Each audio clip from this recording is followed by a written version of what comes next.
A homeless 19-year-old had just $10 left to her name.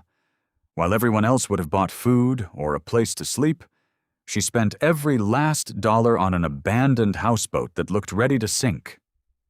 People laughed, convinced she had made the biggest mistake of her life. But hidden beneath that rusted floor was a secret, untouched, for over 40 years, one that would change her future forever. Stay with me, because if you miss what she discovers next, you'll miss the moment that turned hopelessness into an extraordinary second chance. She was only 19 years old. No family waiting for her. No place left to call home. No savings. No future that anyone could see. Everything she still owned fit inside a worn backpack, and in her pocket rested the last $10 she had in the world. Most people would have spent that money on food. Others would have paid for one more night under a roof. She made a decision that sounded completely insane. She bought a broken-down houseboat. It sat tied to an aging dock on a forgotten bayou in southern Louisiana, leaning slightly to one side as though it had already given up. Rust covered most of its steel hull. The tiny cabin was stained by decades of rain and humidity. Rotten boards creaked beneath every step, and even the marina owner admitted he doubted it would stay afloat for another month. Everyone who watched her hand over that $10 bill thought they were witnessing the worst financial decision of her life. They were wrong, because hidden beneath the floor of that forgotten houseboat, inside a compartment that had remained sealed for more than 40 years, Art waited a discovery that would completely transform the life of the young woman standing on its weathered deck. But before we reveal what she found, take a moment to subscribe to the channel if you enjoy stories about hope, second chances, and extraordinary people, and tell us in the comments where you're watching from. It's always incredible to see how far these stories travel, long before she ever stepped onto that old houseboat. June Prescott had been moving toward the water without even realizing it. She grew up in a quiet farming community in central Mississippi, where lakes were rare and the nearest river was almost 40 miles away. There was nothing about her hometown that suggested boats would become such an important part of her life. Yet ever since she was old enough to hold a crayon, she drew them. Every notebook, every scrap of paper, every free moment. Small fishing boats, large cabin cruisers, sailboats with crooked masts and oversized waves. Her mother never threw a single drawing away. Instead, she carefully placed each one inside a folder tucked safely inside the kitchen drawer. Year after year, the collection grew thicker, quietly preserving a dream that even June herself couldn't explain. Then tragedy struck. When June was only 11 years old, her mother suffered a sudden brain aneurysm. One evening, she was cooking dinner. Just 2 days later, she was gone. The loss shattered their family. June's father, Cal Prescott, worked as a maintenance technician at the local high school. Everyone in town described him the same way. He did the best he could, and he truly did. He never stopped going to work. He packed June's lunches. He attended school events whenever he could. He never raised his voice, but after losing his wife, something inside him slowly disappeared. Not overnight, not dramatically, little by little, like glowing embers fading until nothing but cold ashes remained. By the time June turned 17, her father was physically present but emotionally unreachable. She would tell him about school. He nodded. She shared stories from work. He answered with one-word replies. She tried to make him smile. His eyes remained fixed on the television as though he were watching a world she could no longer enter. Eventually, she stopped trying. It hurt less to accept the silence than to keep hoping it would end. At 16, June found a part-time job at a marine supply store nearly an hour outside Jackson. Every workday meant riding the bus across the state, but she never complained. She loved every minute she spent there. The shelves were filled with ropes, anchors, navigation lights, bilge pumps, fishing equipment, marine paints, and replacement parts for boats she had never even seen in person. To everyone else, it was simply a store. To June, it felt like school. The owner, a retired Coast Guard rescue swimmer named Thad, quickly realized she wasn't just looking for a paycheck. She wanted knowledge. She memorized product catalogs. She learned the difference between marine epoxy and ordinary adhesives. She studied hull construction, electrical systems, bilge pumps, fiberglass repairs, and every small detail that made boats function safely. Thad taught her something she would never forget. "A boat is just a system," he often said. "If you understand the system, you can fix it." Then he smiled and added, "The same thing is true about life." Those words stayed with June long after each workday ended. Every paycheck she earned went into an old coffee can hidden inside her closet. Dollar by dollar. Week by week. Her savings slowly grew. By 18, she had saved over $800. A year later, she had managed to put aside more than $1,100. She believed she was finally building a future. Then, on the very day she turned 19, everything collapsed again. Her father suffered a fatal heart attack while sitting quietly in his recliner, watching the evening news. When June came home from work, the television was still playing. But her father was gone. She had lost the last person she could truly call family. And within 2 weeks, she would lose her home as well. The journey that would change her life forever was about to begin. The funeral was quiet. Too quiet. There were no long lines of mourners, no overflowing flower arrangements, no speeches about a remarkable life. Just a handful of neighbors. 2 men from the high school where her father had worked for decades, and the local pastor who had known the family since June was a little girl. By sunset, everyone had gone home. June stood alone beside the fresh mound of earth, staring at the simple wooden cross that now marked the end of the only family she had left. She didn't cry. She thought she had run out of tears years ago. Instead, she whispered a soft goodbye, placed one hand against the cool wood, and walked away carrying everything she owned. She never imagined that losing her father wasn't the end of her hardship. It was only the beginning. The small house they had lived in wasn't theirs. It had always belonged to a landlord named Mr. Berkeley, a practical man who owned several rental properties around town. 2 days after the funeral, he knocked gently on the front door. He wasn't cruel. In fact, he looked genuinely uncomfortable. "I'm sorry. June," he said quietly. "My daughter needs this place. The rent's paid through the end of the month, but after that, I can't hold it any longer." June simply nodded. She had expected something like this. Life had taught her not to be surprised when another door closed. Over the next week, she packed the house 1 room at a time.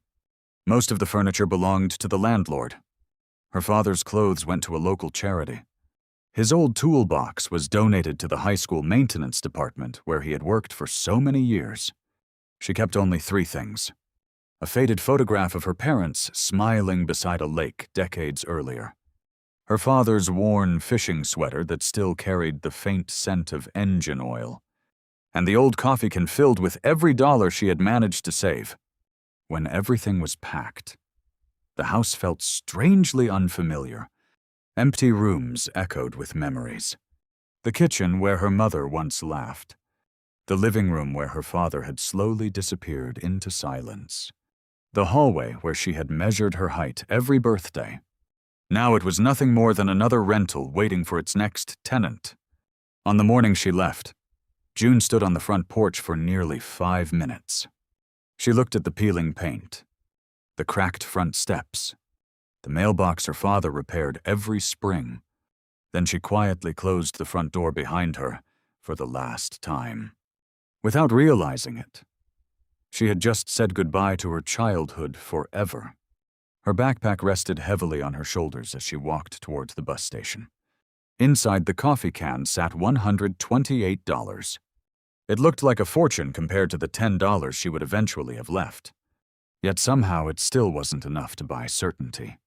At the station, buses came and went while strangers hurried past without noticing the young woman sitting alone on a metal bench. One route headed north, another toward Texas. A third traveled south into Louisiana. She stared at the departure board, remembering countless conversations she'd had with Thad, the owner of the marine supply store. More than once, he had mentioned his older brother. "If you ever want to learn real boat restoration," he had told her, "my brother Walker runs a repair yard outside Huma.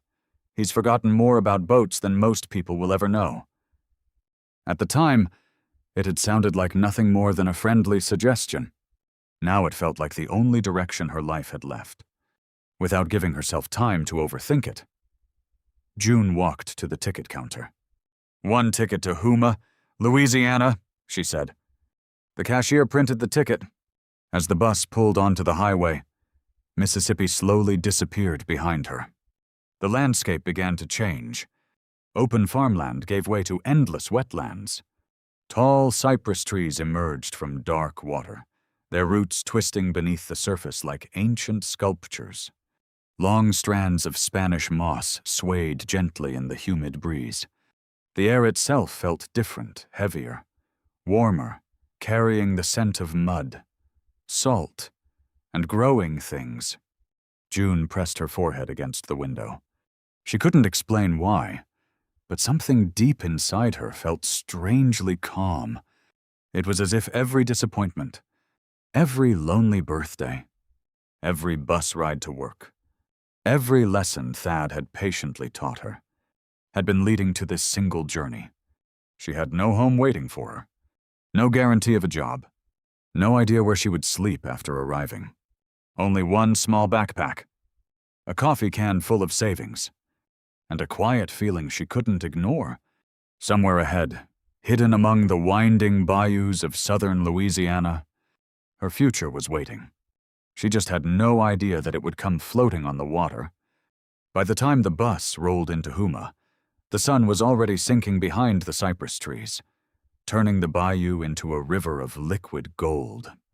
June stepped off carrying nothing but her backpack, her duffel bag, and the old coffee can that held every dollar she owned. Standing beside a weathered pickup truck was Walker, Thad's older brother. He looked exactly as June had imagined, a broad-shouldered man with rough hands, a sunburned face, and the quiet confidence of someone who had spent his entire life fixing things instead of talking about them. He gave her a firm handshake. "So," he said with a faint smile, "you're the young woman my brother keeps bragging about." June smiled politely. "I hope I don't disappoint."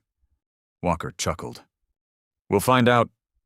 The drive to his repair yard took nearly 20 minutes, winding through narrow roads lined with towering cypress trees draped in Spanish moss.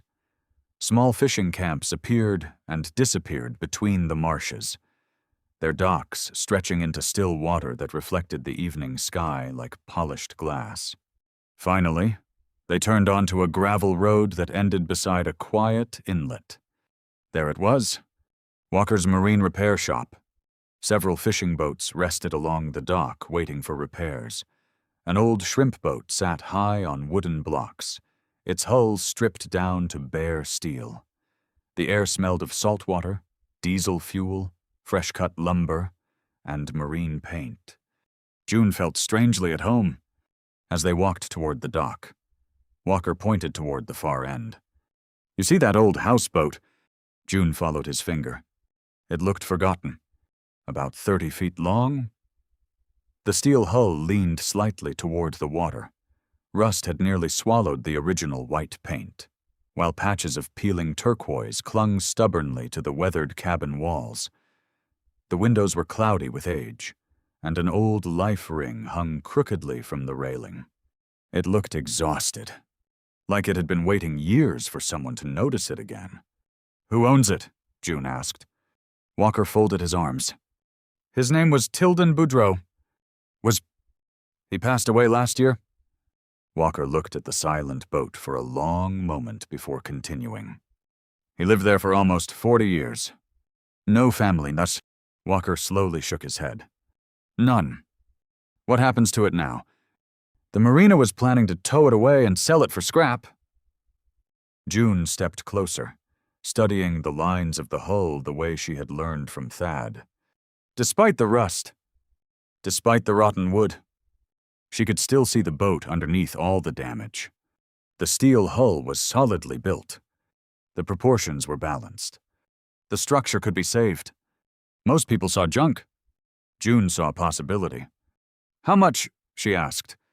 Walker looked at her with an amused expression. You serious? She nodded. He rubbed the back of his neck. Tilden owed exactly $10 in unpaid dock fees. June blinked.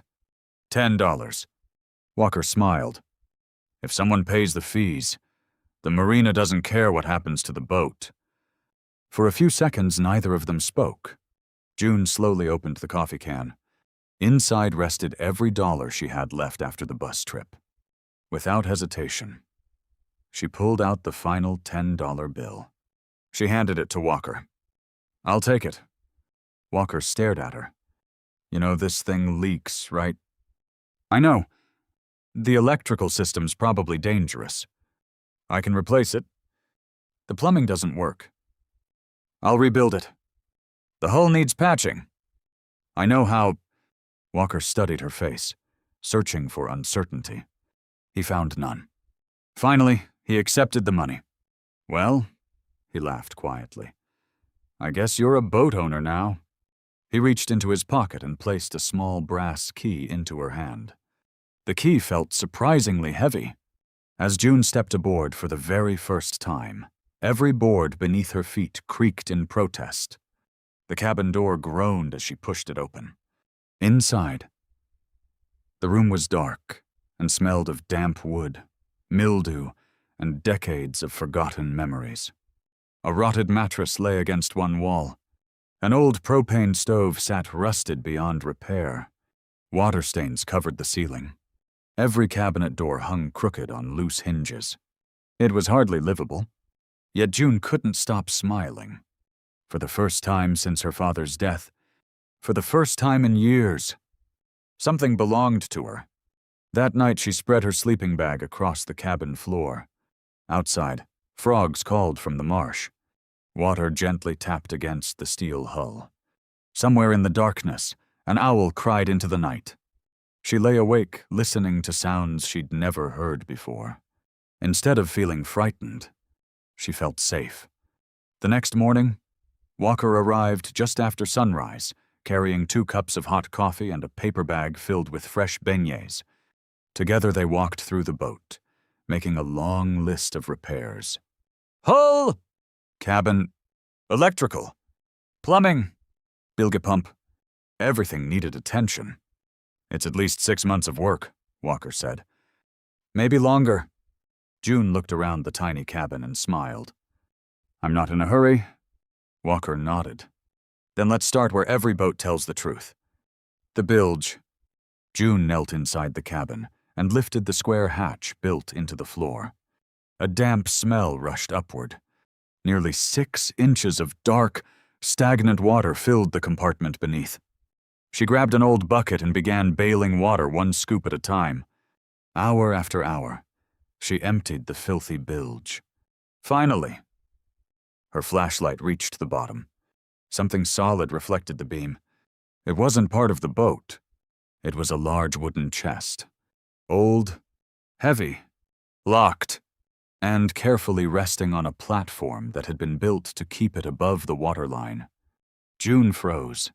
Someone had hidden it there on purpose. Neither she nor Walker had any idea what was inside. But both of them suddenly realized the same thing.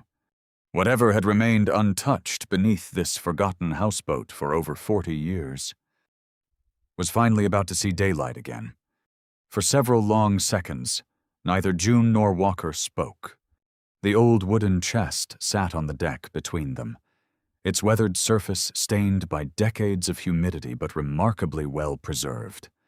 Thick brass corners protected each edge, while 2 cracked leather straps still wrapped tightly around the lid. A rusted padlock hung from the latch, refusing to give up its secret without a fight. Walker finally broke the silence. Tilden always was a mysterious man. June looked at him. You knew him? Walker nodded slowly. Everybody around here knew him, but nobody really knew him. He rested one hand on the chest. He served 3 tours in Vietnam, came home carrying things he never talked about, bought this houseboat back in the late 70s and barely left this marina after that. He never married. No. Well, no children. Walker shook his head. He kept to himself, fixed engines when people needed help, paid his bills on time, and lived quieter than anyone I've ever met. He paused before adding softly, People always wondered where his money went. June stared at the chest. I think we just found the answer. Walker handed her an old hacksaw. It's your boat now. You should be the one to open it. June took a deep breath. The rusty padlock resisted at first, but after several minutes of steady pressure, the metal finally snapped with a dull crack and dropped onto the deck. She carefully loosened the worn leather straps. Her hands trembled as she lifted the heavy lid. Inside, rows of small canvas bags filled the chest from top to bottom. Each one was tied neatly with faded twine. Attached to every bag was a tiny handwritten tag. 1982. The dates continued year after year. June picked up one of the oldest bags. It felt surprisingly heavy. She untied the string and slowly opened it. Silver coins. Dozens of them. Old Morgan dollars. Walking Liberty half-dollars. Mercury dimes. Coins she had only ever seen in history books. She reached for another bag. This one contained carefully folded bills secured with an aging rubber band. Another held quarters.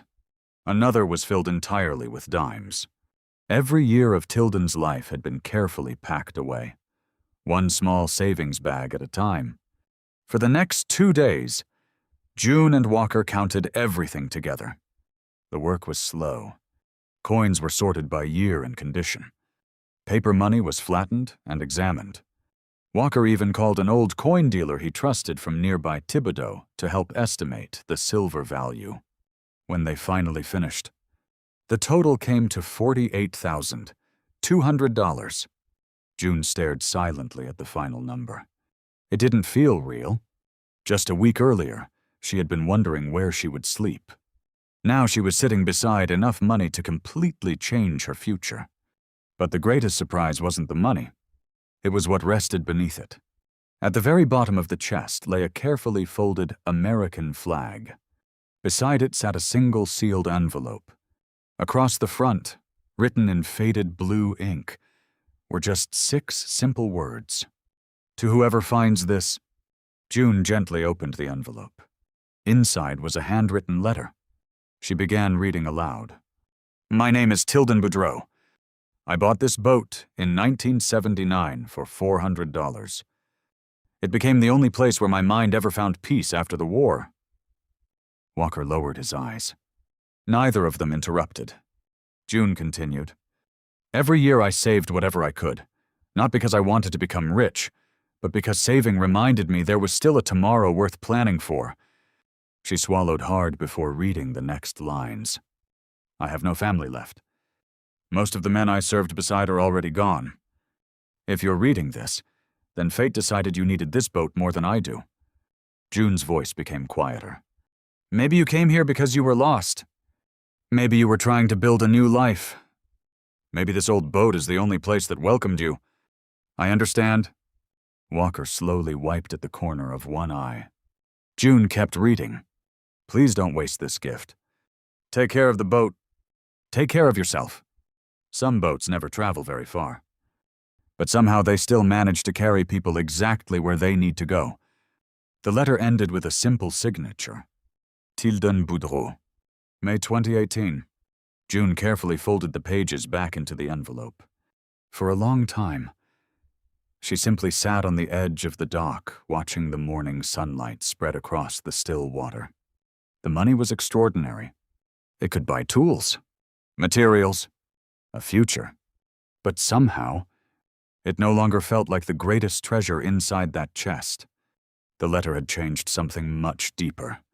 For years, June believed losing everything meant her life had fallen apart. Now she saw it differently. Perhaps every loss had quietly been guiding her toward this very moment. Toward this forgotten boat. Toward a man she had never met, whose final act of kindness reached across time to save a complete stranger. For the first time since her mother's death, for the first time since watching her father slowly disappear into grief, June no longer felt abandoned. She felt connected. Connected to a man who understood loneliness. Connected to a place that somehow already felt like home. And in that quiet Louisiana bayou, with the morning sun reflecting across the water, she realized something she would never forget. Sometimes the greatest inheritance isn't money. It's hope left behind by someone who believed a stranger deserved another chance. The morning after reading Tilden's letter, June stood alone on the deck of the old houseboat as the first rays of sunlight spread across the quiet bayou. The envelope rested safely inside her backpack. The folded American flag lay beside it, and sitting on the worn wooden table was a notebook where she had written one sentence from Tilden's letter before going to sleep the night before. "Please don't waste this gift." She read those words over and over. The money could have solved every immediate problem in her life. She could have sold the boat, rented a small apartment, bought a reliable car, started over somewhere else. Nobody would have blamed her. After everything she had been through, most people would have called that the smart decision. But every time she looked at the houseboat, she heard Tilden's final request echoing in her mind. Take care of the boat. It wasn't an order. It was a promise waiting to be honored. That morning, June walked into Walker's workshop carrying the envelope and the notebook. "I've made my decision," she said. Walker looked up from the outboard engine he was repairing. "You already know what you're going to do." June nodded without hesitation. "I'm staying." A slow smile spread across Walker's face. "I was hoping you'd say that." Instead of treating the $48,000 as sudden wealth, June treated it as responsibility. Every dollar had been earned through 40 years of sacrifice. Every silver coin represented another season that Tilden had chosen patience over comfort. She refused to waste any of it. The first investment was the hull. Walker arranged for the houseboat to be lifted from the water using the old winch system behind the repair yard. As the boat slowly rose into the air, June finally saw what years below the waterline had hidden. Rust covered nearly every inch of the steel.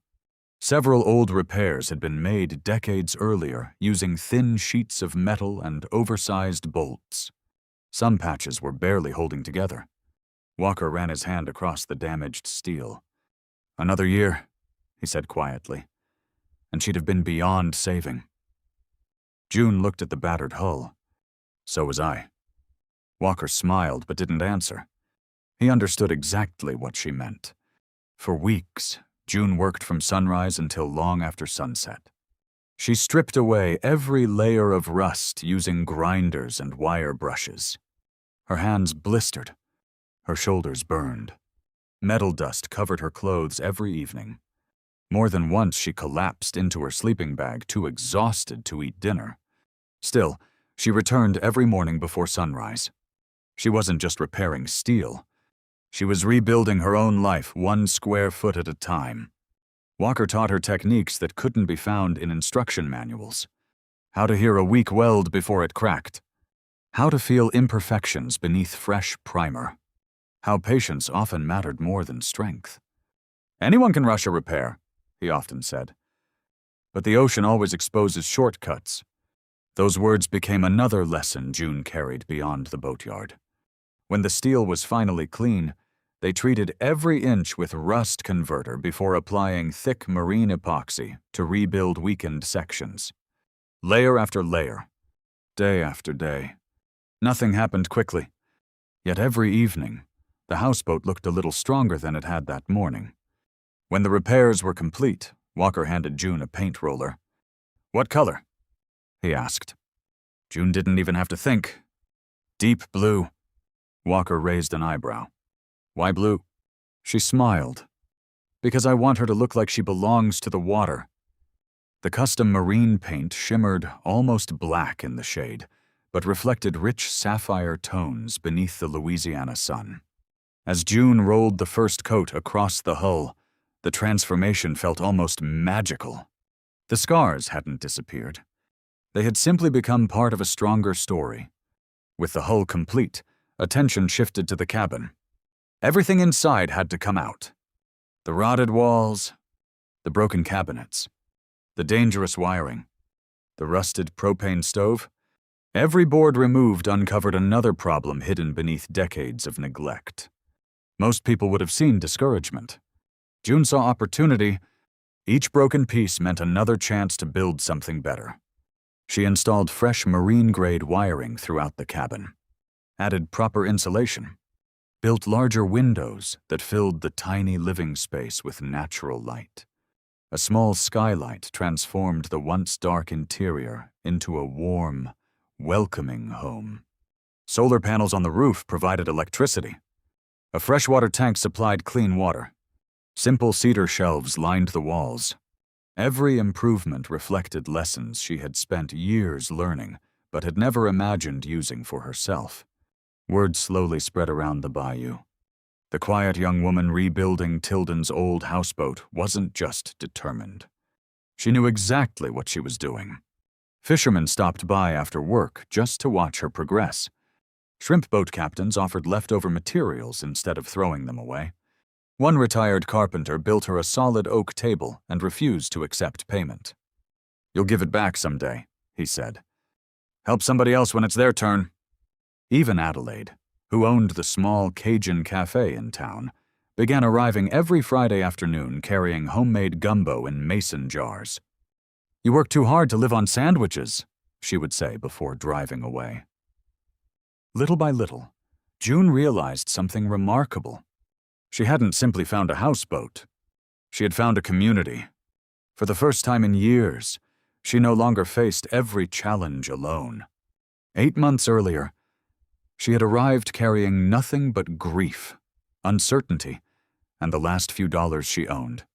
Now she woke each morning surrounded by people who believed in her, people who expected her to succeed, people who treated her not as a stranger, but as someone who belonged. As she stood on the freshly painted deck one quiet evening, watching the sunset reflect across the calm bayou, June finally understood what Tilden's gift had truly been. It was never just the money hidden beneath the floorboards. The real treasure had been the opportunity to build a future with her own hands. And to discover that sometimes, the place where life seems to end is actually where a completely new one begins. By the time spring returned to southern Louisiana, very little remained of the frightened 19-year-old who had stepped off the bus carrying nothing but a backpack and an old coffee can. The transformation hadn't happened overnight. It had come one sunrise at a time, one repair at a time, one difficult decision after another. The houseboat had changed, but so had June. Every morning she woke before dawn, long before the fishermen pushed away from the docks. She would step outside with a cup of coffee in her hands and watch the mist drift across the bayou.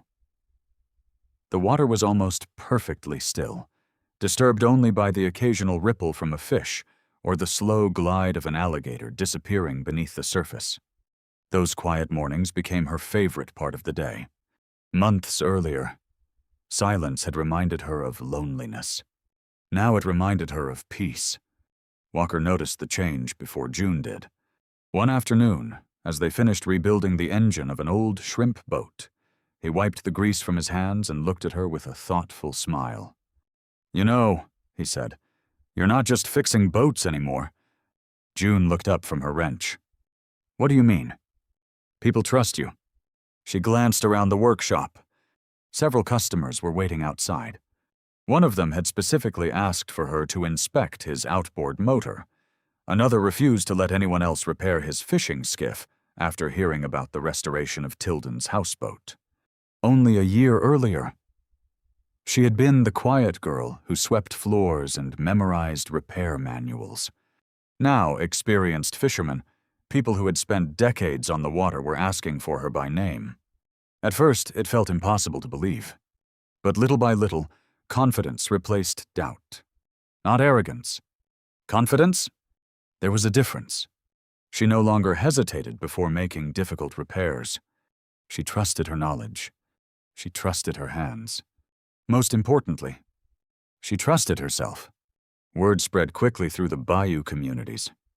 "If you've got a problem with your boat," people began saying, "go see the young woman at Walker's shop." Some customers drove more than an hour just to have June inspect their engines. Others simply stopped by to ask questions. She never rushed them. She remembered what it felt like not to know something. Walker had given her patience. Thad had given her knowledge. Now it was her turn to pass both of those gifts to someone else. One Saturday morning, a teenage boy named Ethan arrived carrying the rusty propeller from his grandfather's fishing boat. He couldn't have been older than 15. "I think I ruined it," he admitted nervously. June examined the damaged blades. "It can be repaired." The boy looked surprised. "Really?" She smiled. "Most things can." For the next hour, instead of fixing it herself, she showed Ethan every step. How to inspect the damage. How to measure the bends. How to reshape the metal without weakening it. When they finished, the propeller looked almost new. The boy stared at it in amazement.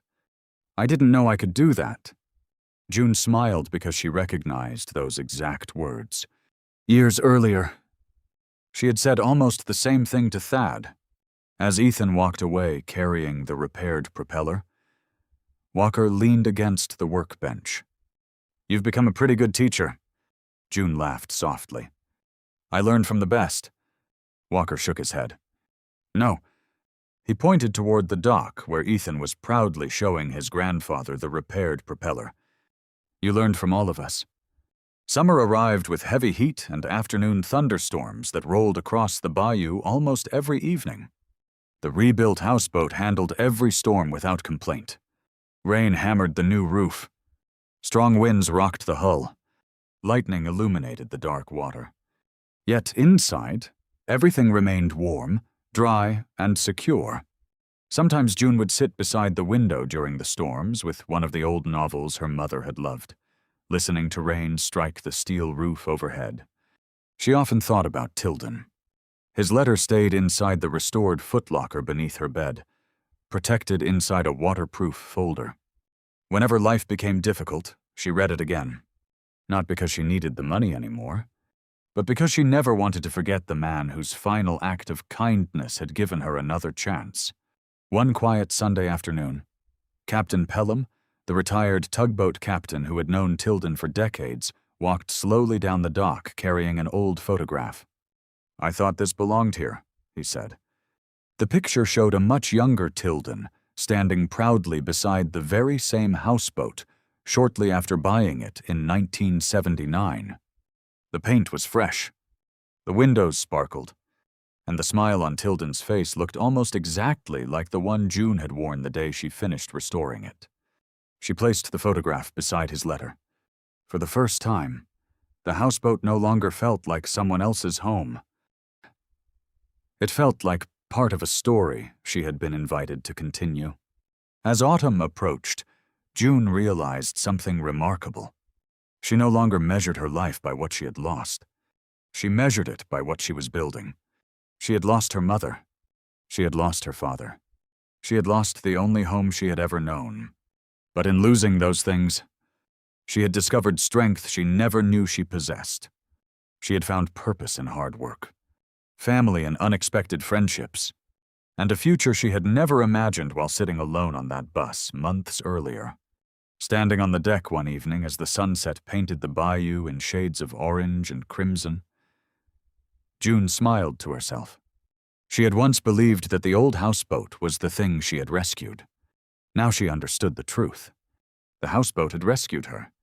Nearly 2 years after stepping onto the old houseboat for the very first time, June stood alone on the deck just before sunrise. The bayou was wrapped in a blanket of soft morning fog, and the world around her seemed suspended between night and day. Cypress trees stretched silently from the water, while distant birds announced the coming dawn with gentle calls that echoed across the marsh. Everything was still. The same dock, the same quiet inlet, the same houseboat. Yet somehow, everything had changed. The faded wreck that once looked ready to sink had become one of the most beautiful boats anywhere along the bayou. Its deep blue hull reflected perfectly in the calm water below. Fresh cedar siding glowed warmly in the early light, while polished brass fittings caught the first rays of the rising sun. But June wasn't looking at the boat. She was looking at the water. Because every time she watched the bayou wake up, she remembered the frightened young woman who had arrived here carrying nothing except fear, grief, and $10 lonely.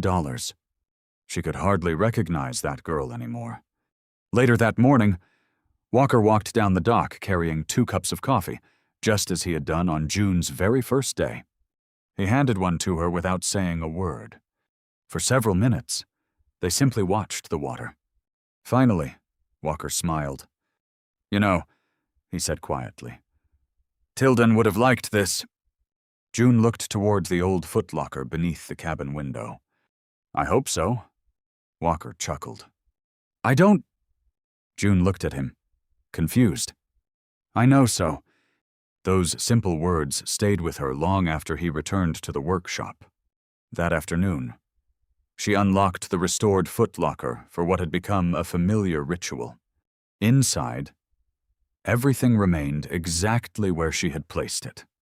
The folded American flag, Tilden's handwritten letter, the faded photograph Captain Pelham had given her, and the empty canvas bag labeled 1979. She gently picked up the bag. It had once held the first savings Tilden ever tucked away after buying the boat. Now it held nothing. Or perhaps it held everything. Without really thinking about it, June walked into the cabin, opened a small drawer, and removed a $20 bill she had earned repairing a fishing boat the day before. She folded it carefully, placed it inside the empty canvas bag, then tied the old string closed. She smiled. A new tradition had begun. Every year, she decided, she would save something inside that old footlocker. Not because she feared running out of money, but because she wanted to remember where abundance truly came from. Not luck, not treasure, but patience, hard work, and hope. Over the following months, life continued moving forward. Walker's repair yard became busier than ever, and June was eventually offered a full partnership in the business.